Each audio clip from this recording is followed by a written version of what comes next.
bien, es un reto, una meta importante y bueno, yo aquí quisiera manifestar por parte de la universidad y por parte de la División de Ciencias Forestales una felicitación al nuevo presidente en torno a haber incluido dentro de sus 25 programas estratégicos este programa de 1 millón de hectáreas plantadas.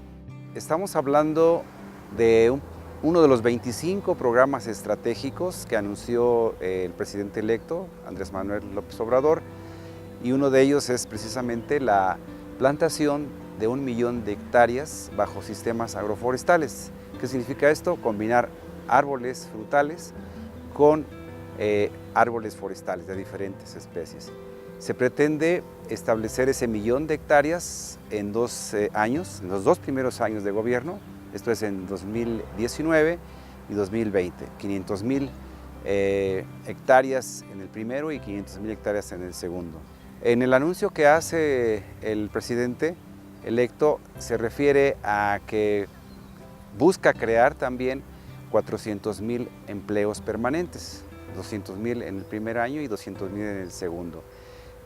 También está buscando lograr que la población del medio rural ya no esté migrando a las ciudades o a Estados Unidos, ¿sí? Y ayudar al desarrollo de estas poblaciones que son pobres, ¿verdad? Y obviamente a desarrollarse estas comunidades, ¿sí? El programa requerirá la producción, hacemos una estimación dependiendo de la densidad de árboles que se vayan a establecer, se requerirán en el primer año 550 millones de árboles. Puede ser un poco menos, un poco más, pero alrededor de esta cantidad. Y otra cantidad igual en el segundo año. Hoy día, los viveros que existen en México, sumando todos los viveros que hay en México, sus capacidades de producción, no tenemos esa capacidad de producción de 550 millones de árboles. Como referencia, simplemente como referencia, hablamos que el vivero que tiene más capacidad de producción de planta está aquí en San Luis, aquí en el vivero San Luis, en la Ciudad de México, que tiene originalmente una capacidad de producción de 30 millones de árboles, que actualmente ya no las estás produciendo, ¿no? Entonces, sí se requiere programar bien la producción de árboles en los viveros, y eso implica establecer toda una red de viveros para producir esta cantidad de árboles. Pues implica organizar, ¿verdad?, a los productores. Si es un programa social, la propuesta debería de ser que sean ellos los que producen los árboles, que se establezcan viveros para que ellos sean los productores de los árboles, o no sé si se está pensando en que sea una empresa privada la que los produzca, ¿sí? Se está contra el tiempo porque López Obrador ha anunciado que iniciando enero empieza ya a desarrollarse el programa. ¿Qué implica? Tener las plantas producidas para que el próximo junio, julio, que están las temporadas de lluvias, se establezcan las plantaciones. Y eso es poco tiempo. ¿Qué implica esto? Implica contar con el germoplasma para que se produzca la planta. En este momento muchas de las especies es muy probable que ya hayan pasado su época de fructificación para cosechar semilla, por ejemplo, ¿verdad? Y se tendría que pensar en otra forma de reproducir estas especies. Pero la meta es considerable, es muy grande, ¿no? ¿Qué más implica? Implica también pues, organizar a los productores, tener los envases, todos los insumos necesarios, pero en particular el principal factor limitante que yo observo es el tema del germoplasma, contar con las semillas que se estarán utilizando para la producción de estos árboles, ¿sí? Y la sugerencia es, insisto, en que estos viveros se establezcan en las comunidades, en los ejidos, para que ellos sean sus productores. En términos, pensando en un vivero pequeño, no un vivero de gran tamaño, que produzca 110,000 plantas, es pequeño, no es una cosa grande, para que lo pueda producir una comunidad, se requerirían alrededor de 5,500 viveros para establecerlos y que se produzca cada uno de ellos alrededor de 100,000 plantas, ¿no? para poder cubrir la meta de los 550 millones de árboles, ¿sí? Con esta producción de planta, ellos podrían cubrir más o menos unas 100 hectáreas bajo el programa de sistemas agroforestales. Se tiene que promover el programa con los productores para que se integren a ese es un factor clave, ¿verdad? Se tiene que definir con claridad cuál es el objetivo del programa, porque se mencionan varios objetivos, ¿verdad? Como de generar empleos, evitar la migración de la gente, reducir la pobreza, etc. Debe estar claro el objetivo. El objetivo, desde mi punto de vista, debería ser efectivamente activar la producción en el campo por medio de este programa. De acuerdo a la metodología de matriz de indicadores del marco lógico, nos define que solamente debe haber un solo objetivo, un solo propósito del programa, ¿verdad? Y de igual forma un fin al cual se les va a apuntar con este programa. Yo sugiero que se haga solamente con claridad el objetivo de producción, ¿verdad? De establecimiento de plantaciones agroforestales para producción, y con ello se va a dar todo lo demás, o sea, se va a dar como efecto de ello el empleo de 400,000 trabajadores de campo, se van a dar empleo para que no haya migración a la ciudad, etc. Esos son efectos del programa, pero el objetivo debe ser muy puntual en el sentido de establecer los sistemas agroforestales y producción de las diferentes especies y productos que se van a generar, ¿no? Cualquier proyecto, cualquier programa de esta magnitud y de esta naturaleza debe de considerar con claridad qué productos va a generar y a qué mercado los va a destinar. Mire, los sistemas agroforestales ofrecen una diversidad de alternativas. Una ventaja que tiene el país es que tenemos muchas especies en todas las regiones de México, tanto arbóreas como arbustivas, con usos para la gente. Y entonces el problema no son las especies, hay un número abundante de especies que se pueden seleccionar entre maderables, no maderables, que pueden ser incorporadas a las actividades que hace la gente en las diferentes regiones del país. Está iniciando el programa en el sureste porque así fue anunciado. Hay varias regiones en donde se puede instrumentar. Se ha hablado preferentemente de las zonas indígenas y deprimidas, buscando arraigar a la gente en sus comunidades. Entonces existe pues un vasto territorio en todo el sureste del país, en Campeche, en Chiapas, en Yucatán, en Quintana Roo, en donde se puede establecer el programa sin ningún problema. Existen las condiciones ambientales y existe mano de obra suficiente para atenderlo. Pero evidentemente hay más regiones en México, tanto en el altiplano, en la zona de clima templado, como en el semidesierto, en el norte del país, en donde podrían establecerse estos esquemas que de hecho se dan, ¿verdad? Porque el esquema agroforestal lo utiliza mucho la gente. Ya a través de un programa organizado, pues esperamos que va a dar mejores resultados. El programa debería tener un componente de monitoreo, de seguimiento, a efecto de ver pues, el grado de éxito que está teniendo. Y no nada más monitoreo en campo, digamos, de las especies, sino monitoreo del éxito que el programa está teniendo en los objetivos que persigue, ¿no? O sea, arraigar a la gente, generar empleo o, pues sobre todo, en el éxito de establecimiento.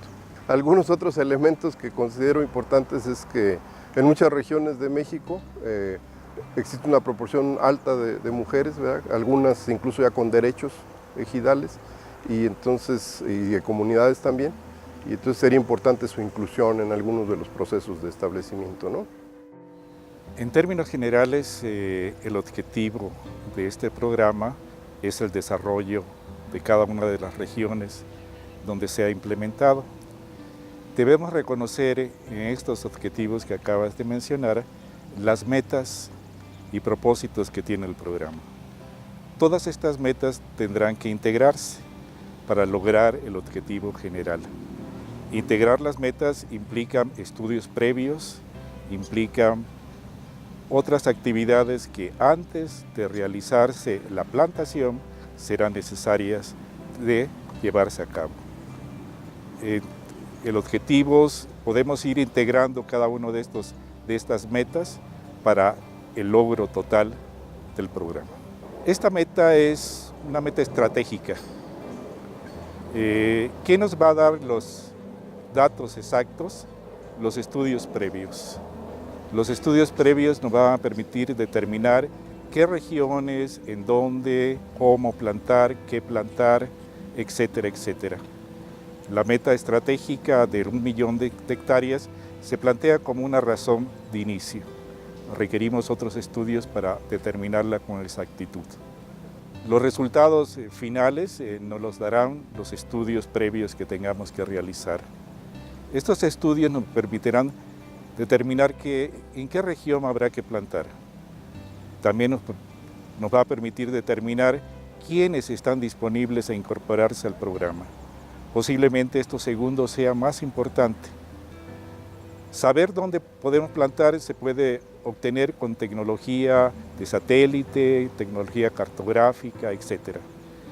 Pero incorporar a los habitantes, incorporar a los poseedores de los terrenos, implica una labor considerable que tendrá que realizarse poco a poco y que será necesaria de hacerse.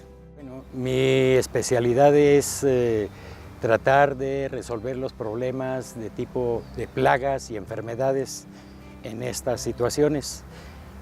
Para un mejor desarrollo, una mejor producción, es importante tomar en cuenta pues, esas plagas que se presentan desde que están en el vivero y que pueden estar afectando, pueden dar al traste con los objetivos que se plantean, que es la producción de una buena cantidad de árboles, ¿verdad?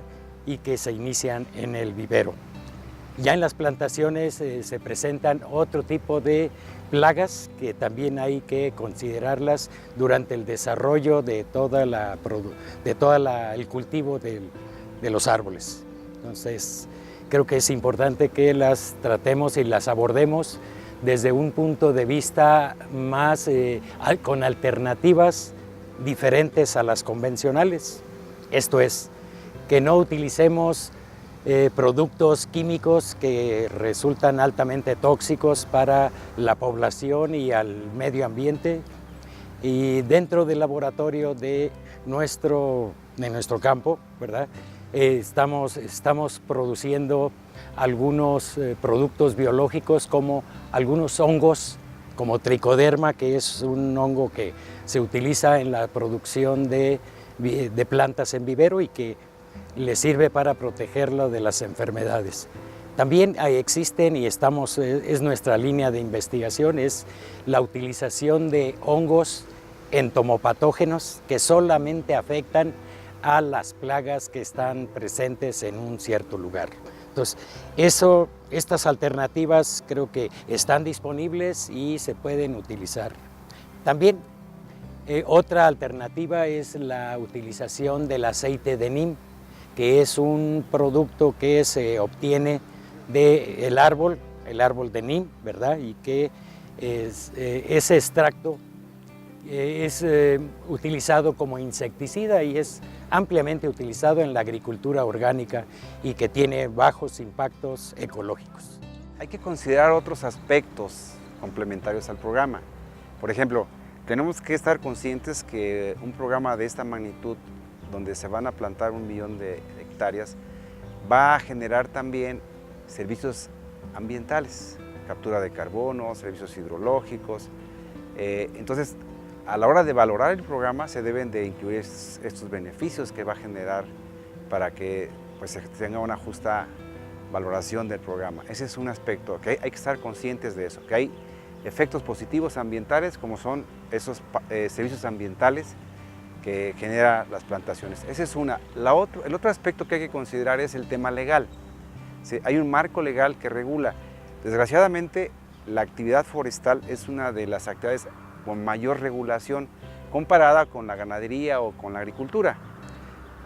Tenemos una regulación que limita mucho a la actividad forestal, entonces tenemos que definir qué marco legal es el que va a regular este programa, porque vamos a hablar de plantaciones agroforestales, árboles y especies forestales. Entonces, ¿qué marco legal la va a regular para que a la hora de operar el programa, ¿verdad?, estemos sabidos de ese marco legal y no tengamos alguna limitación en ese sentido, ¿verdad? Entonces, ese es otro aspecto que hay que considerar para que esto funcione correctamente. Sí, primero celebro que el candidato electo Andrés Manuel López Obrador haya elegido dentro de sus 25 planes estratégicos en lo que es relacionado a las plantaciones forestales. Bueno, en ese tema es muy importante considerar a los actores sociales, entre ellos a los ejidos, a las comunidades, y principalmente tenemos que platicar con los líderes, los presidentes ejidales, los líderes civiles, los líderes comunales. Ellos de alguna manera representan a las comunidades, a sus agremiados, y es el primer contacto que debemos de tener con ellos, porque ellos son los dueños y poseedores del recurso. Sin ellos no podemos hacer nada. Tenemos que considerar en este plan estratégico a los dueños y poseedores del recurso. ¿Cuál es la estrategia a seguir? Bueno, pues inicialmente, después de que nos comuniquemos con ellos, tenemos que establecer comisiones o comités. Yo recomiendo comités que llamamos COTEMAPS. Son comités de manejo del agua y preservación del suelo, ¿sí? Estos comités, desde luego, habría que capacitarlos, habría que orientarlos en lo que implica el programa, el plan, y de alguna manera con ello iríamos de la mano como técnicos, ellos como usuarios y poseedores del recurso, para poder implementar todas las estrategias, que no hubiera fallas. Lo importante es que sea un programa exitoso y que de alguna manera también le reditúe en empleos temporales y en empleos permanentes. Sí, esto va de la mano con, repito, con algunas prácticas que nosotros le llamamos de manejo del suelo y conservación del agua. Entre ellas es importante plantear que en manejarlo por cuencas, las cuencas. El país está dividido en cuencas hidrográficas y de las grandes cuencas nosotros podemos abordarlas de tal manera que en cada cuenca debemos llevar a cabo reforestación, desde luego con especies apropiadas o nativas de la región. Entre otros trabajos que tenemos que hacer es llevar a cabo la implementación de viveros, ¿verdad? Reforestación o plantaciones con especies nativas, capacitaciones, hacer represas, hacer obras de conservación de suelo. Prácticamente un problema que tiene México es que hay mucha erosión hídrica. El suelo de las partes altas está bajando a las partes bajas y la idea es que ese suelo se detenga y se quede en las partes altas para que los suelos no se vuelvan improductivos. Y esto solamente lo podemos lograr llevando a cabo prácticas de conservación de suelos, implementando represas vegetativas, de mampostería, de gaviones y otras que de alguna manera nos asegurarían el detener el suelo en la parte alta. Y desde luego que el agua, cuando llueve, no llegue a las partes bajas muy violenta, sino que se venga de manera suave y evitando las inundaciones en las partes bajas. Creo que sería una recomendación muy oportuna que México requiere eso, y no solamente en el sureste, sino es a nivel nacional. Bueno, yo creo que el programa con su enfoque agroforestal no está orientado a un aprovechamiento comercial, entonces básicamente se podría aprovechar para hacer un programa de enriquecimiento de selvas, más que aprovechar la selva para sustituirla por algunas especies, incorporar algunas de estas especies en la selva a través de sus esquemas agroforestales que le brinden a las comunidades y a las personas pues algunos beneficios en forma personal y regionalmente. Entonces yo creo que el programa, más que buscar aprovechar la selva, buscaría enriquecerla. Mire, yo creo que el gobierno tiene poca credibilidad. Una posibilidad de éxito del programa sería buscar cómo empoderar a la gente, cómo hacerla participar. Pienso yo que la universidad, con toda la infraestructura que cuenta y la credibilidad que tiene de una u otra forma en el campo, podría contribuir en mucho, ¿verdad? Vía los estudiantes, vía extensionismo, vía contactos que tienen comunidades, para buscar hacer ese acercamiento y que fuera más factible en el corto plazo. Celebrar que el presidente que está por recibir el cargo, ¿verdad?, nos haya considerado como sector forestal, porque realmente el país demanda eso, demanda que hagamos equipo, que hagamos sinergia y que de alguna manera conjuntemos todos los conocimientos, ¿verdad?, las habilidades y las aptitudes que tenemos, y que las universidades las llevemos al campo a través de sus técnicos. Este programa que plantea el presidente electo representa una manifestación positiva en torno a considerar al campo y considerar a la actividad forestal como estratégica para el desarrollo. Desde ese punto de vista, nosotros, los universitarios, ¿verdad?, profesionales en el campo forestal de la Universidad Autónoma Chapingo, pues queremos manifestarle nuestro apoyo ¿verdad? Para que podamos contribuir de alguna forma al desarrollo de este programa.